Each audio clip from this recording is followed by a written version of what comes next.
آج کی جو حالت ہے مسلمان کی، وہ حالت ہے کیونکہ ہم قرآن اور حدیث سے دور ہیں۔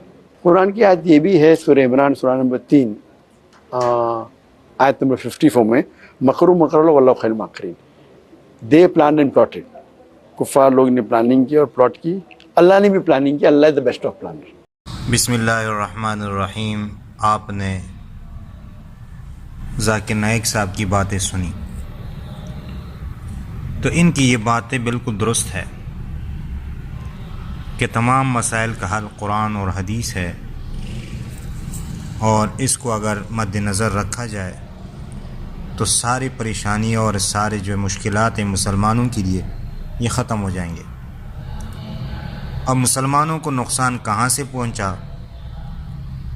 تو یہ مسلمانوں کے آپس کے لڑائیں اور اختلافات جو ہے وہ اس وجہ سے یہ نقصان پہنچا ہے، اور یہ تاریخ جو ہے بہت پرانی ہے، اور یہ مسئلہ آج بھی موجود ہے کہ ایک دوسرے کے پیچھے لگے ہوئے ہیں،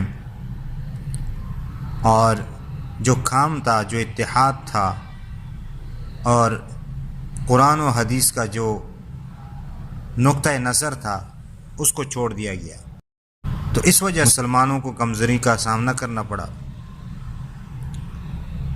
تو چند باتیں ہیں میں آپ کے سامنے عرض کر دیتا ہوں کہ مسلمانوں کی کمزوری کی کیا اسباب ہیں۔ پہلی چیز یہ ہے کہ تاریخی پس منظر، یعنی مسلمانوں کی تاریخ میں کئی مواقع آئے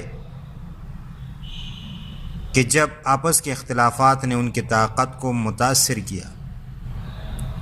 خلافت راشدہ کے بعد مختلف مذاہب اور فرقوں کے درمیان سیاسی اور مذہبی تنازعات نے مسلمانوں کی طاقت کو کمزور کیا۔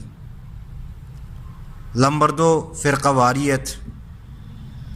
اسلامی معاشرت میں مختلف فرقوں کی موجودگی نے بھی اختلافات کو بڑھایا ہے۔ سنی اور شیعہ جو ہے ان کے درمیان اختلافات اس کی ایک مثال ہے۔ یہ فرقہ واریت صرف نظریاتی نہیں بلکہ عملی سطح پر بھی کشیدگی کا سبب بنتی ہے، جس کے نتیجے میں داخلی کمزوری پیدا ہوتی ہے۔ نمبر 3، استعمار کا دور۔ 19ویں اور 20ویں صدی میں جب یورپی طاقتیں مسلمانوں کے ممالک پر قابض ہوئی تو اس دوران آپس کے جھگڑوں نے مسلمانوں کی سیاسی طاقت کو کمزور اور مزید کمزور کیا۔ مسلمانوں نے اپنے سرزمین اور ثقافت کی حفاظت کے لیے ایک اتحاد قائم کرنے کی کوشش کی، مگر اندرونی تنازعات نے اس میں رکاوٹ ڈال دی۔ نمبر 4، موجودہ دور کے چیلنجز۔ آج کی دنیا میں سب مسلمان مختلف چیلنجز کا سامنا کر رہے ہیں، جیسے کہ معاشی مسائل، اقتصادی جو ہے وہ عدم مساوات اور وسائل کی تقسیم میں عدم توازن ہے۔ نمبر 2، سیاسی عدم استحکام ہے۔ مختلف مسلم ممالک میں سیاسی بحران اور جمہوری عدم استحکام ہے۔ اور تیسری چیز ہے اجتماعی ترقی کی کمی، تعلیم، صحت اور ٹیکنالوجی میں پیچھے رہ جانا، کیونکہ یہ فارغ نہیں ایک دوسرے کے پاؤں کھینچنے سے، تو اس لیے ان چیزوں میں یہ پیچھے رہ گئے۔ 5ویں چیز جو ہے وہ اتحاد کی اہمیت۔ مسلمانوں کے لیے اتحاد کی اہمیت ہر دور میں واضح رہی ہے۔ جب مسلمان متحد ہوئے تو انہوں نے طاقتور سلطنت قائم کی۔ آج بھی اگر مسلمان اپنے داخلی مشکلات پر قابو پانے کے لیے یکجا ہوں تو وہ عالمی سطح پر ایک مضبوط قوت بن سکتے ہیں۔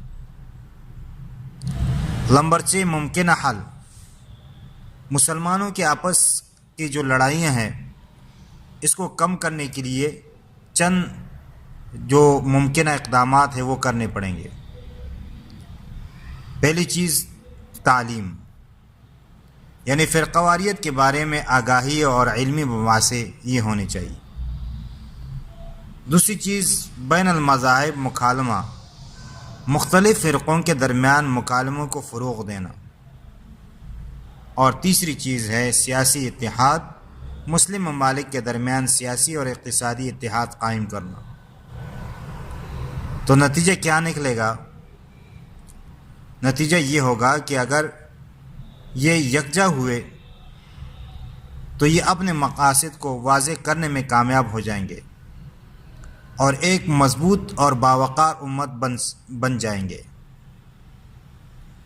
اتحاد کی قوت ہی مسلمانوں کو عالمی سطح پر ایک مؤثر اور مثبت کردار ادا کرنے میں مدد دے سکتی ہے۔ تو یہ چیزیں تھیں جو آپ کے سامنے میں نے رکھ دی۔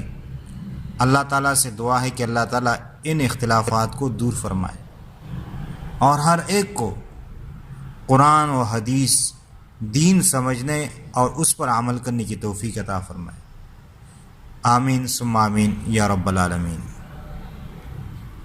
اگر آپ کو یہ بات اچھی لگے تو آگے شیئر کرتے جائیں تاکہ الدال علی الخیر کفاعلہ کہ بلائی پر دلالت کرنے والا اور رہنمائی کرنے والا یہ ایسا ہی ہے جیسے کہ وہ خود بلائی اور نیکی کر رہا ہے۔ تو اب سے گزارش ہے اگر آپ کو یہ بات اچھی لگے تو آپ اس کو آگے شیئر کرتے جائیں۔ جزاکم اللہ خیرہ۔